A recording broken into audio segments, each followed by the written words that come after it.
Учениците кои беа дел од вчерашниот средношколски марш кој се одржа во Битола обвинија дел од директорите на средните училишта од градот за вршење на притисок до учениците доколку се приклучат на организираниот марш. Имено обвинувањата беа насочени кон директорот на гимназијата Јосип Броз Тито и музичкото училиште. Притисоци имаше во горната гимназија, имено директорот господинот Кирил Печалев денес ги заклучил вратите во училиштето со цел да ги спречи учениците да излезат на мирен протестен марш, кое е право загарантирано со Уставот на Република Македонија. Во музичкото училиште директорот им се заканил дека ако одат на марш ќе бидат казнети на советот. Директорот на музичкото училиште ги демантира обвинувањата и како што вели тој се работи за возрастни ученици кои сами одлучуваат за своите постапки. Прво да кажем дека нашите ученици не излегоа на маршот.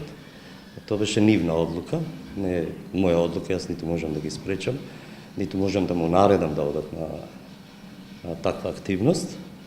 Тие се доволно возрастни и свесни да одлучуваат за своите активности. Не знам од каде и не знам кому му падна на памет да не мешат нас во таа активност. Најверојатно заради тоа што